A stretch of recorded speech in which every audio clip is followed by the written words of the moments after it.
अस्सलाम वालेकुम viewers, welcome to Ustadi online. Viewers, उम्मीद है आप खैरियत से हैं। व्यूअर्स, आज की ये वीडियो साइकोलॉजिकल एग्ज़ाम्स के हवाले से बनाई जा रही है। स्पेशली मिनिस्ट्री ऑफ डिफेंस के साइकोमेट्रिक एग्ज़ाम को मद्देनज़र रखते हुए ये वीडियो ऐड की जा रही है। व्यूअर्स, इससे पहले कि हम वीडियो पे बात करना शुरू करें, कुछ जनरल इन्फॉर्मेशन जो है वो मैं आपके साथ शेयर करना चाहता हूँ as far as psychometric exams are concern.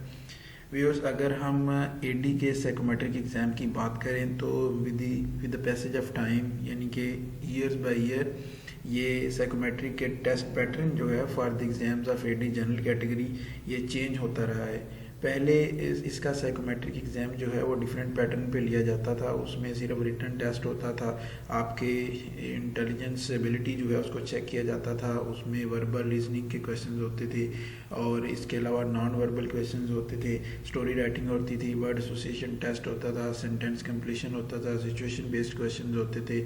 इस तरह के क्वेश्चन जो हैं वो पहले असिस्टेंट डायरेक्टर के साइकोमेट्रिक एग्ज़ाम में पूछे जाते थे। लेकिन कुछ ईयर्स में देखा गया है, जो लास्ट ईयर या उससे पहले साल में एग्ज़ाम्स हुए हैं, उनको अगर मद्देनज़र रखते हुए बात की जाए तो साइकोमेट्रिक एग्ज़ाम फॉर एडी जो है उसमें काफ़ी चेंजेस आ गई हैं। अभी साइकोमेट्रिक एग्ज़ाम एडी के जॉब के लिए ऐसे लिया जाता है जिस तरह आईएसएसबी में एग्ज़ाम लिए जाते हैं आपसे। आईएसएसबी में आपसे जिस तरह 4 दिन वहाँ पर 4 से 5 दिन वहाँ पर आप रहते हैं और डिफरेंट एग्ज़ाम जो हैं वो आपसे लिए जाते हैं, आपकी पर्सनैलिटी को ओवरऑल जज किया जाता है।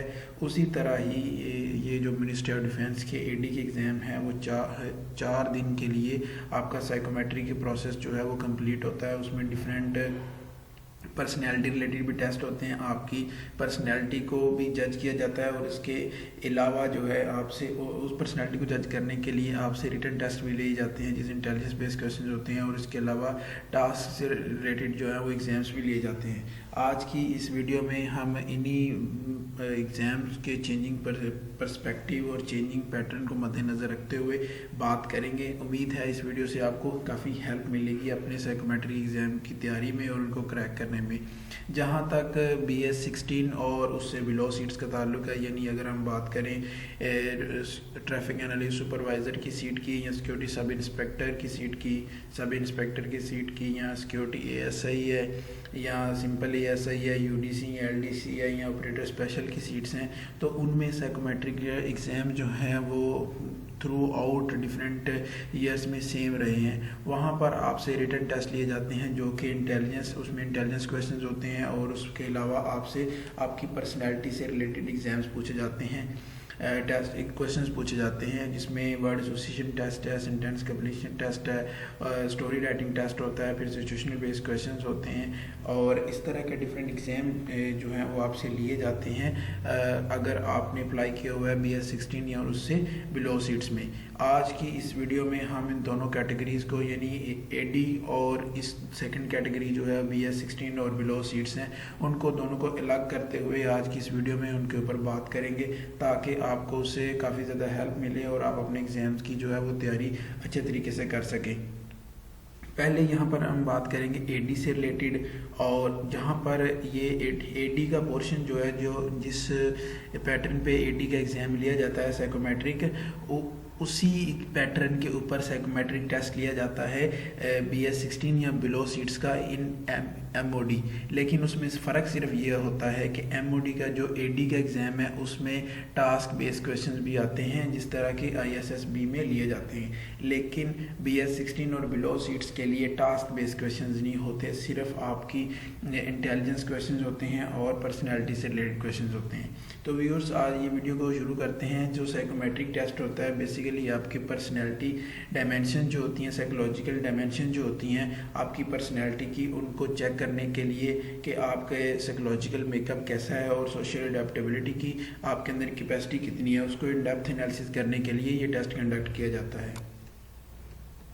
अगर साइकोमेट्रिक टेस्ट की बात करें तो इसमें जो है वो दो तरह से आपको चेक किया जा रहा होता है। एक तो ये होता है कि इंटेलिजेंस टेस्ट होता है। इंटेलिजेंस टेस्ट के अगर फर्दर एग्जांपल्स हैं, फर्दर डिफरेंट टाइप्स हैं, उनके ऊपर भी हम बात करेंगे। इंटेलिजेंस के जो टेस्ट होता है उसमें आपकी mental alertness, learning ability, reasoning power and clarity of thoughts जो है उनको जज करने के लिए एग्जाम लिया जाता है। ये दो तरह से होते हैं। टाइप्स ऑफ इंटेलिजेंस टेस्ट जो है दो तरह के हैं। एक तो वर्बल इंटेलिजेंस टेस्ट होता है और दूसरा नॉन वर्बल इंटेलिजेंस टेस्ट होता है। जो वर्बल इंटेलिजेंस टेस्ट है बेसिकली वो ये होता है कि intelligence is assessed by tests that rely upon the ability with verbal materials in VIT. Comprehension of a given problem depends upon a person's degree of language acquisition। कि वो एक किसी भी जो डिफरेंट आपके सामने क्वेश्चन अपीयर हो रही हैं उनको आप किस तरह से लेते हैं और उनको कितनी अच्छे तरीके से आप विद अलर्टनेस ऑफ माइंड उनको रिस्पॉन्ड कर पाते हैं। ये इसमें होता है ये है कि इंटेलिजेंस टेस्ट में आपसे जनरल इंफॉर्मेशन जो है उससे रिलेटेड क्वेश्चन पूछे जाते हैं, जनरल कंप्रीहेंशन से रिलेटेड क्वेश्चन पूछे जाते हैं। उसकी एग्जांपल्स भी आपके सामने अवेलेबल है, आप इनको पढ़ सकते हैं। अरिथमेटिक, रीजनिंग यानी कि बेसिक मैथ से रिलेटेड क्वेश्चन पूछे जाते हैं। सिमिलैरिटीज़ होती हैं, उससे रिलेटेड क्वेश्चन आते हैं। डिजिट स्पिन करके आपसे डिफरेंट क्वेश्चन पूछे जाते हैं। और उसके अलावा वर्ब वोकेबुलरी से रिलेटेड जो इसमें सिनोनिम्स आ सकते हैं, एंटोनिम्स आ सकते हैं, सेंटेंस कंप्लीशन आ सकता है।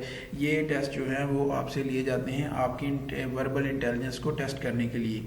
नॉन वर्बल इंटेलिजेंस टेस्ट आपने SSB में भी दिए होंगे और डिफरेंट अदर एग्जाम्स की तैयारी के लिए भी आपने दिए होंगे। इसमें ये होता है कि आपको डिफरेंट शेप्स दिखाई जाती हैं, इनकम्प्लीट होती हैं। आपने उनको देखते हुए, ग्राफिकल रिप्रेजेंटेशन को देखते हुए आपने उसको जो है वो कंप्लीट करना होता है और जो अप्रोप्रिएट शेप है उसको सिलेक्ट करना होता है, उसका इंतखाब करना होता है। ये नॉन वर्बल टेस्ट होता है। इसमें ये होता है कि ability to deal with novelty, to adopt and thinking fluid to a new, novel and unfamiliar situation को आप किस तरह से डील करते हैं उसको देखने के लिए ये टेस्ट लिया जाता है। इसमें ये होता है कि आपको कहा जाता है कि solve problem using new information without relying on previous acquired knowledge and skills. इसमें मैट्रिक्स जिस तरह के मैंने आपको बता दिया कि बॉक्सेस दिए जाते हैं। इसमें आपकी reasoning power, cognitive functioning and abstract reasoning ability जो है वो उसको चेक किया जाता है।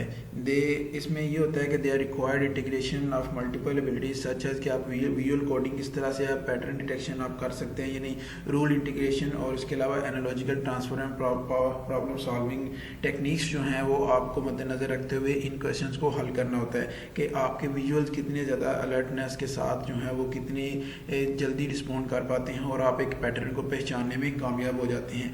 आपको रूल इंटीग्रेशन जो है उसकी कितनी समझ आती है, कितनी जल्दी आप उसको पिक करते हैं, और उसके अलावा आप डिफरेंट पैटर्न के दरमियान एनालॉजी ड्रा करते हुए प्रॉब्लम को सॉल्व किस तरह से करते हैं। उसके बाद ये पर्सनैलिटी टेस्ट होता है। पर्सनैलिटी टेस्ट बेसिकली ये होता है कि बेसिकली ये एक इंस्ट्रूमेंट है फॉर असेसिंग और evaluating personality by using direct objective और इनडायरेक्ट प्रोजेक्टिव मेथड्स। इसमें ये होता है कि पर्सनैलिटी टेस्ट में जब आप किसी भी क्वेश्चन का आंसर कर रहे होते हैं तो इसमें ये चीज़ आपको मद्देनजर रखनी ज़रूरी है कि पर्सनैलिटी टेस्ट में कोई भी आंसर राइट या रॉन्ग नहीं होता। इसमें बस आप आंसर देते हैं और आप आंसर जो होते हैं वो आप अपनी पर्सनैलिटी की टाइप जो है उसके अकॉर्डिंगली रिस्पॉन्ड कर रहे होते हैं। और इन टेस्ट का मकसद भी यही होता है कि आपकी एक्चुअल पर्सनैलिटी जो है वो सामने आ सके और उसके ऊपर आपको जज किया जा सके। These are time bound tests, therefore following are advantages।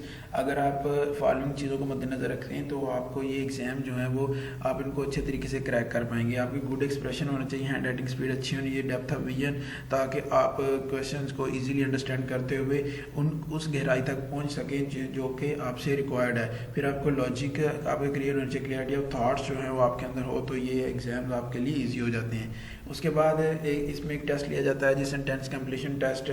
इसमें quickness of imagination and decisiveness is assessed. इसमें क्या होता है, देयर आर इनकम्प्लीट सेंटेंस जो है वो आपको दिए जाते हैं। एग्जांपल भी दी होती है कि आपने इस तरह से इनको हल करना है। जिस तरह कि मैंने पहले बताया कि कोई भी इसमें राइट या रॉन्ग आंसर नहीं होता, तो यहाँ पर आपने जो भी आंसर दिया होगा उसको राइट कंसीडर किया जाएगा, क्योंकि वो ही आपकी पर्सनैलिटी एट्रीब्यूट्स को एग्जिबिट कर रहा होता है। यहाँ पर ये जिस तरह के स्टार्ट में मैं बता दिया कि टाइम कम होता है, तो इसलिए आपके लिए ज़रूरी है कि जो भी आपके माइंड में आ रहा है उसको उसका आंसर वहाँ पर पुटअप करें। अगर कोई चीज़ आपको समझ नहीं आ रही है, वहाँ पर आप समझते हैं कि यहाँ पर मैं अच्छे तरीके से रिस्पॉन्ड नहीं कर पा रहा, तो उस क्वेश्चन को छोड़ दें, बजाय इसके के ऊपर उसके ऊपर सोचते रहें और आपका टाइम वेस्ट हो जाए। ये कोशिश करें कि जितने ज़्यादा आप क्वेश्चन जो है अटैम्प्ट कर पाते हैं उनको अटैम्प्ट करने की कोशिश करें। वर्ड एसोसिएशन टेस्ट उसके बाद आपसे लिया जाता है जी। In this test emotional social and dynamic aspects are explored. English Urdu दोनों में होता है।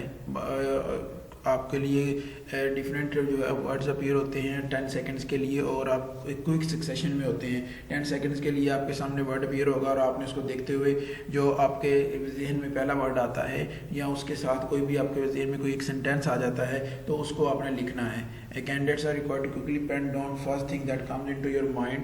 अब ये यहाँ पर एक जिस तरह की एग्जांपल भी दी गई है कि गार्डन का वर्ड आपके सामने अपीयर होता है, तो इसमें आप जो भी आपके जहन में आएगा वो आपने पुट अप कर देना है। नीचे दी कुछ एग्जांपल्स दी गई हैं कि आप किस तरह क्या क्या फेमिलिटी हो सकती है।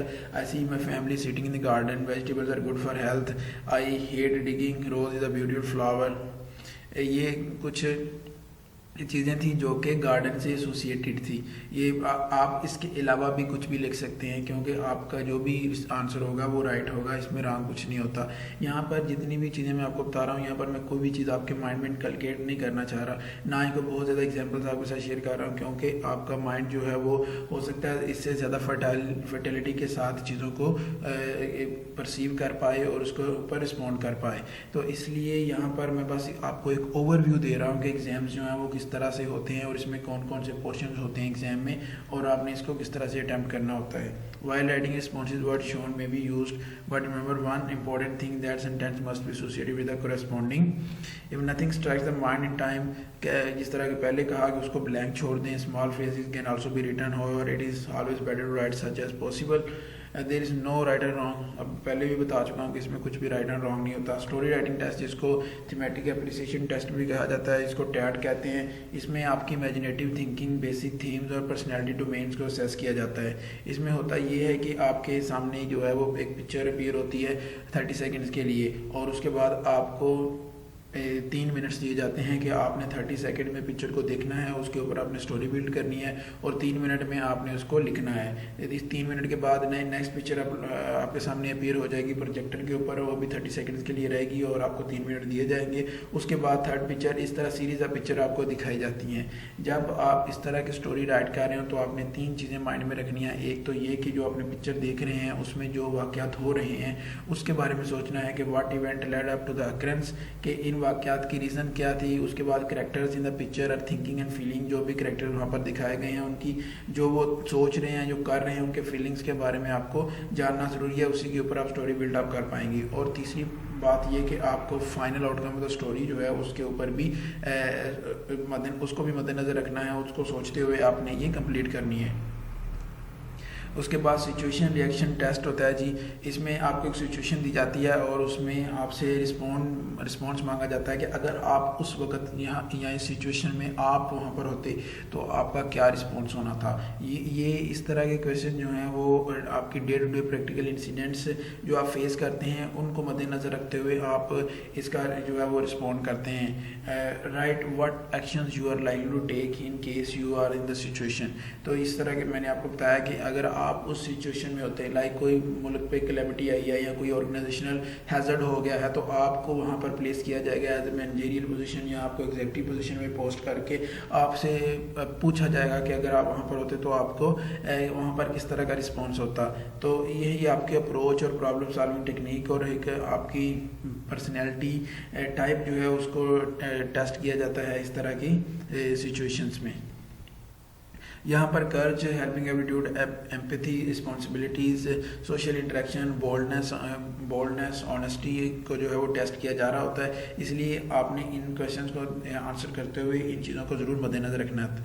उसके बाद आपसे सेल्फ डिस्क्रिप्शन के बारे में क्वेश्चन पूछे जाते हैं। सेल्फ डिस्क्रिप्शन बेसिकली आपकी पर्सनैलिटी जो है उसके बारे में क्वेश्चन पूछे जाते हैं। यह कहा जाता है कि आपने 2 पर्सन जो हैं उसको इमेजिन कर लें, एक आपका दोस्त है और एक आपका जो है वो दुश्मन है या ओपोनेंट है, तो इसमें ये कहा जाता है कि आपने दोस्त की नुक्ता नज़र से आपकी पर्सनैलिटी के जो पॉजिटिव एस्पेक्ट्स हैं उनको आपने यहाँ पर नोट डाउन करना है। और दूसरा आपसे पर्सपेक्टिव ये पूछा जाता है कि जो आपका अपोनेंट है उनके नुक्ता नज़र से आपकी पर्सनैलिटी की नेगेटिव साइड क्या है वो आपने बतानी है। तो इसके लिए 3 से 4 मिनट्स आपको दिए जाते हैं और आपने इसको पेन डाउन करना होता है।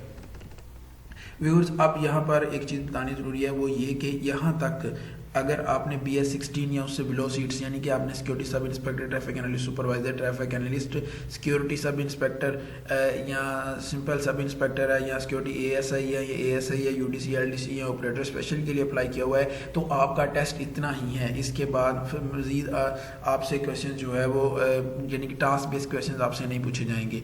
लेकिन जो AD का टेस्ट है उसमें ये क्वेश्चन भी आएंगे, ये पर्सनैलिटी से रिलेटेड टेस्ट भी आपसे लिए जाएगा और उसके बाद जो हम नेक्स्ट पोर्शन पे बात करेंगे जो कि टास्क बेस्ड क्वेश्चंस हैं वो भी पूछे जाएंगे। इसलिए आपने इसको जो है वो क्लियर माइंडेड रहना है कि आप अगर AD के लिए आप साइकोमेट्रिक एग्जाम देने जा रहे हैं तो उसके लिए आपसे दोनों चीज़ों के बारे में पूछा जाएगा। साइकोमेट्रिक एग्जाम भी लिया जाएगा और उसमें आपसे टास्क बेस्ड टेस्ट हैं वो भी लिए जाएंगे, उस सिचुएशन में आपको प्लेस किया जाएगा। लेकिन अगर आपने BS16 या बिलो सीट्स के लिए अप्लाई किया हुआ है तो आपका टेस्ट जो है वो पर्सनैलिटी टेस्ट और इंटेलिजेंस बेस्ड टेस्ट होगा। उसके अलावा आपसे कोई प्रैक्टिकली या टास्क बेस्ड चीज़ें नहीं करवाई जाएंगी जिस तरह के ISSB में करवाई जाती हैं।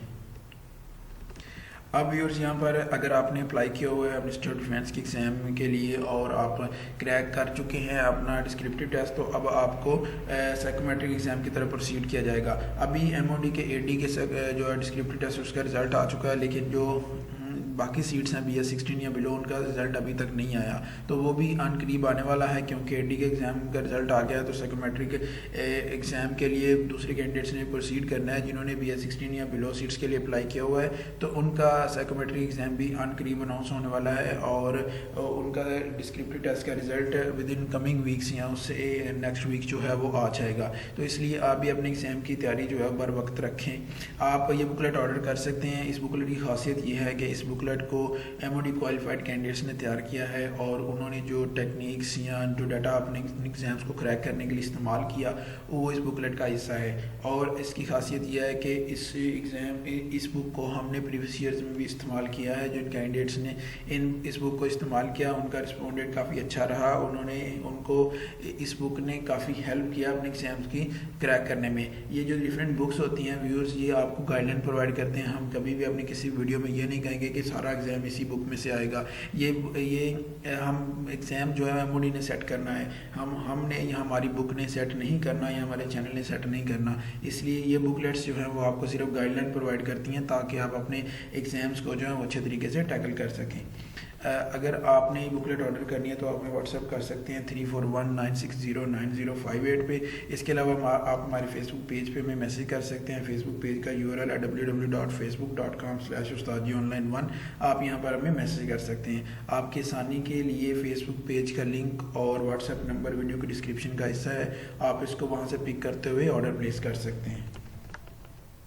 व्यूअर्स, अब हम बात करेंगे डिटेल टास्क के जो अगर आपने AD के लिए अप्लाई किया हुआ है तो आपसे ये एग्जाम्स भी ये टेस्ट भी लिए जाएंगे। इसमें आप पहला जो है ग्रुप डिस्कशन है, उसके बाद इलेक्टोरेट है, ग्रुप प्लानिंग है, प्रोग्रेसिव टास्क है, ग्रुप टास्क है, हाफ ग्रुप टास्क है, कमांड टास्क है, इंडिविजुअल ऑब्स्टेकल्स है, फाइनल ग्रुप टास्क है और assessment of group by candidates. ये चीज़ें जो हैं वो आपसे ये पहले एग्ज़ाम लिए जाते हैं। ये अगर आपने अपने ISSB के एग्ज़ाम की कभी तैयारी की है या वहाँ पर अपीयर हुए हैं तो आपको ये चीज़ें जो हैं बखूबी उनका इल्म होगा। ग्रुप डिस्कशन ये होती है कि आपको 2 टॉपिक्स दिए जाते हैं, एक उर्दू का और इंग्लिश का, और इसमें आपको कहा जाता है कि अपने ख्यालात का इजहार करें। इसका मकसद ये होता है कि आप कैंडिडेट्स की थिंकिंग जो है उसको असेस किया जाए कि वो अपने सराउंडिंग में जो भी चीज़ें हो रही हैं, वाक़यात हो रहे हैं, उनके बारे में उसकी क्या राय है। उसके अलावा उसकी communication skill, logics in arguments, confidence, verbal expression और कैंडिडेट की ability to articulate and defend his point जो है उसको ऑब्जर्व किया जाता है ग्रुप डिस्कशन में।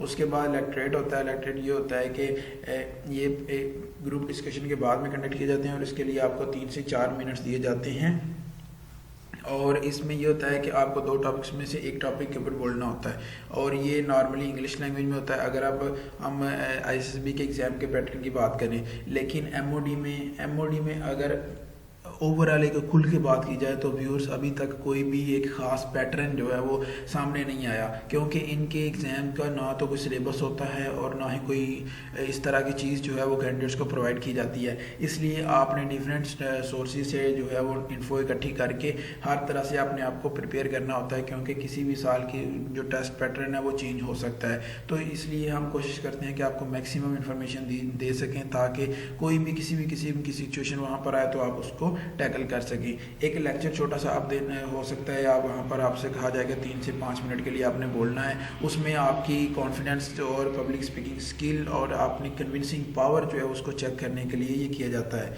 ग्रुप प्लानिंग जो है एक्सरसाइज आपसे करवाई जाती है।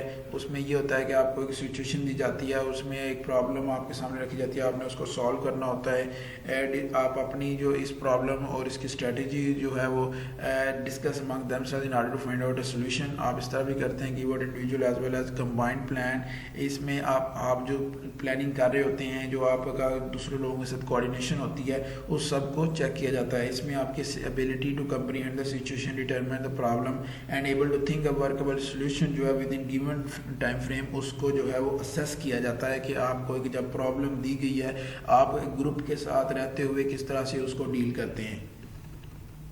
प्रोग्रेसिव ग्रुप टास्क के फर्स्ट आउटडोर टास्क होता है, जिसमें कहा जाता है कि ये 40 मिनट्स के लिए होता है, और इसमें ये होता है कि common essential actions by all members, सब ने इसको, आपके जो ग्रुप के मेंबर्स होते हैं उन्होंने सब ने इसको परफॉर्म करना होता है। कॉमन एक्शंस होते हैं, इसकी पहली स्टेज रिलेटिवली इजी होती है, दूसरी टफ होती है, कंपेयर पहले की निस्बत टफ होती है, और तीसरी जो है पहले दोनों से ज़्यादा टफ होती है। कैंडिडेट्स जो हैं वो work as a team and there is no leader और कमांडर। इसमें ये होता है कि the planning, execution and completion of the task is a joint responsibility of everyone in the group. हर जो ग्रुप मेंबर होता है, हर इंडिविजुअल जो है वो एक ग्रुप में उसकी रिस्पॉन्सिबिलिटी होती है कि वो इस टास्क को जो है वो कंप्लीट करे, क्योंकि इसमें कोई कमांडर या हेड नहीं होता, आपका लीडर नहीं होता जो आपको लीड कर रहा होता है। हाफ ग्रुप टास्क जो है वो कुछ इस तरह से है कि in this test the group is split into 2 और 3 sub groups and each sub group represented with simple task, जिसमें ये होता है ऑन द सेम लाइन, जिस तरह प्रोग्रेसिव टेस्ट है टास्क आपका होता है, वैसे ही हाफ ग्रुप टास्क होता है। और इसमें ये होता है कि it is relatively a simpler and shorter task in which all the candidates will not work at one time. In all the candidates जो हैं, जिस तरह के प्रीवियस टास्क में सारे कैंडिडेट्स जो हैं वो काम कर रहे होते हैं, जो भी एक ग्रुप में होते हैं, लेकिन इसमें ये होता है कि सारे कैंडिडेट्स जो हैं ओवर टाइम काम नहीं कर रहे होते। Every candidate has a wider opportunity to show his various character traits and leadership qualities. इसमें एक इंडिविजुअल जो होता है उसको टाइम दिया जाता है कि वो अपनी लीडरशिप क्वालिटीज़ जो हैं वो लोगों के सामने रख सके और उसका इजहार कर सके। उसके बाद कमांड टास्क होता है, कैंडिडेट की जो एबिलिटी है टू बिकम अ लीडर और कमांडर, उसको टेस्ट करने के लिए ये टास्क जो है वो करवाया जाता है। इसमें एक कैंडिडेट की commanding skills, ability to lead और accomplish the task in a control environment, उसको चेक किया जाता है। इंडिविजुअल ऑब्स्टेकल्स जो है वो भी कैंडिडेट से उसके बारे में टेस्ट लिया जाता है। 9 डिफरेंट ऑब्स्टेकल्स जो होती हैं उसकी बेस पे आपको जज किया जाता है, और इसमें आपने 2 मिनट्स में इनको कंप्लीट करना होता है। आपने अपनी फिजिकल और मेंटल एबिलिटीज़ जो है उनको इन प्रैक्टिस लाना होता है, उनको यूज़ करना होता है। मल्टीमीडिया पे आपको इससे रिलेटेड वीडियो भी दिखाई जाती है, ताकि आपको एक्सपोजर हो जाए कि आपने किस तरह से इन चीज़ों को करना है। उसमें हैंगिंग लॉग होता है, टायर होता है, हाई जंप होता है, लॉन्ग जंप होता है, मंकी ब्रिज है, डबल बॉक्सिंग रिंग है, हैंगमैन रोप है, टार्जन स्विंग है, जिगजैग है। ये सारी चीज़ें जो हैं उसके इन चीज़ों को आपने करना होता है अपनी फिजिकल और मेंटल एबिलिटीज़ को इस्तेमाल करते हुए। फाइनल ग्रुप टास्क से आप भी करवाया जाता है। लास्ट टास्क होता है, the time allowed in this task is 20 minutes. This is again a leaderless group task in which the qualities of the team spirit, cooperation and leadership potential will be assessed. Mutual assessment ये होती है कि आपने during this task candidates are required to assess their individual performance as well as other candidates within the group. ये mutual assessment है कि आपने अपनी और दूसरे लोगों की जो है वो असेसमेंट भी करनी होती है। अगर आप इन एग्ज़ाम्स के लिए अप्लाई कर रहे हैं तो आपके लिए कुछ गाइडलाइंस जो हैं वो ज़रूरी हैं। वो ये कि आपकी थिंकिंग जो है वो क्लियर होनी चाहिए। आप ability to remain calm under stress, strain, team skill and willingness to participate, ये सारी चीज़ें जो हैं वो इस एग्ज़ाम में आपकी जज की जा रही होती हैं। आपने रैशनेस और एग्रेशन नहीं दिखाना, आपने ओवर कॉन्शियसनेस, फॉल्स प्रोजेक्शन और सुपरफिशियल बिहेवियर नहीं दिखाना। आपकी अपीयरेंस जो है वो बहुत मैटर करती है। अपीयरेंस जो है वो इंसान की जो है वो पर्सनैलिटी का एक आईना होता है, उसको आपने ग्रूम करना है। सेल्फ कॉन्फिडेंस आपके अंदर जो है वो होना चाहिए ताकि आप अपनी जो भी आप एक्टिविटीज़ वहाँ पर करने जा रहे हैं उसको अच्छे तरीके से कर सकें। एक्सप्रेशन आपका अच्छा होना चाहिए in English with clear direction, इसके ऊपर आपको काम करना चाहिए। Fitness, healthy body, healthy mind. आप अगर फिजिकली और मेंटली फिट हैं और मेंटल एजिलिटी आपके अंदर है तो आप जो है वो इस एग्ज़ाम को अच्छे तरीके से क्रैक कर पाते हैं। आपको अवेयरनेस होनी चाहिए अपने सराउंडिंग वर्ल्ड के बारे में इन जनरल, और स्पेशली अगर आप एमओडी में जा रहे हैं तो आपको इंटेलिजेंस अफेयर्स का बखूबी इल्म होना चाहिए। Motivation, you should be convincing and sincere in your reasons and actions for want to join. जिसके लिए आप इस ऑर्गेनाइजेशन में आ रहे हैं उसके लिए आपके पास कन्विंसिंग और सिंसियर रीजंस होने चाहिए। क्वेश्चन कुछ ये हैं कि इसके एग्ज़ाम के लिए आपको ज़रूर तैयार करना चाहिए, लेकिन हमारे कंट्री के अंदर और डिफरेंट अदर चैनल्स के ऊपर, चैनल से मुराद सोर्सेज इंफॉर्मेशन के ऊपर ये है कि आपको ऐसी ट्रेनिंग करवाई जाती है जो आपको बहुत रिस्ट्रिक्टेड और स्ट्रिक्ट बना देती है और आपके अंदर रिजिडिटी पैदा कर देती है in your thought process. More over their direction will spoil your originality. तो ऐसा ये होता है कि आप इतनी टफ और रिस्ट्रिक्टेड और रिजिड ट्रेनिंग से जब गुजरते हैं तो आपकी जो असल पर्सनालिटी ट्रेट्स हैं वो दब जाती हैं। इसीलिए यहाँ पर आपको जितनी भी मैंने चीज़ें बताई हैं उसके अंदर हमने आपको कोई नहीं कहा कि आपने इस तरह से लिखना है, ये करना है, वो करना है। यहाँ पर कोई राइट एंड रॉन्ग ऑप्शन नहीं है, आंसर नहीं है। जो भी आप लिखेंगे वही राइट होगा क्योंकि वही आपकी पर्सनैलिटी है। तो आपने आपकी ओरिजिनल पर्सनैलिटी जो है, एक पॉजिटिव पर्सनैलिटी जो इंसान की होती है, एक रियल पर्सनैलिटी जो है वो इन रियल ही आपके सामने आ सकती है जब आप ऑनेस्टली और एक क्लियर माइंड और क्लियर थिंकिंग के साथ, रीजंस के साथ कोई भी चीज़ जो है उसका आंसर कर रहे हो। व्यूअर्स, ये थी आज की वीडियो। उम्मीद है वीडियो आपको अच्छी लगी होगी और इसमें जो चीज़ें आपको बताई गई हैं उससे आपको हेल्प मिलेगी अपने एग्ज़ाम को क्रैक करने में। अब जो लोग एडी के लिए अपीयर होने जा रहे हैं उनके लिए पहला पोर्शन जो कि हमने बुकलेट से पहले बताया और ये टास्क बेस्ड जो है, ये दोनों चीज़ें उनके एग्ज़ाम का हिस्सा होंगी। होपफुली उनका ये एग्ज़ाम 4 दिन पे बेस होता है और उसमें डिफरेंट ये टेस्ट लिए जाते हैं। और जो लोग भी 16 या बिलो हैं उनका ये 1 दिन में एग्ज़ाम होता है और उनमें जो टेस्ट पूछे जाते हैं वो बुकलेट से पहले जो बताए गए हैं वो टेस्ट उसमें होते हैं, रिटन टेस्ट होता है, उनके टास्क बेस्ड टेस्ट नहीं लिया जाता। तो व्यूअर्स, अगर आपको क्वेरी हो, क्वेश्चन हो तो comment section is open for you, आप वहाँ पर पुट अप कर सकते हैं, विल आंसर टू इट। और अगर आपने बुकलेट ऑर्डर करनी है तो हमारा फेसबुक पेज का लिंक और व्हाट्सएप नंबर वीडियो के डिस्क्रिप्शन का हिस्सा है, आप इसको वहाँ से पिक करते हुए ऑर्डर प्लेस कर सकते हैं। इस तरह के दीगर वीडियोज़ से इन टच रहने के लिए और उनसे अवेयर रहने के लिए आप हमारे चैनल को ज़रूर विज़िट करें। अगर आपने हमारे चैनल को अब तक सब्सक्राइब नहीं किया तो उस्ताद जी ऑनलाइन को यूट्यूब पर सब्सक्राइब कीजिए और बेल आइकन को ज़रूर प्रेस करें ताकि जैसे ही कोई नई वीडियो आए, नई इन्फॉर्मेशन आए तो आपको उसका नोटिफिकेशन पहुंच जाए। आपसे मुलाकात होगी इंशाल्लाह की नई वीडियो के साथ। तब तक के लिए अपना बहुत सारा ख्याल रखिए। अल्लाह हाफिज़।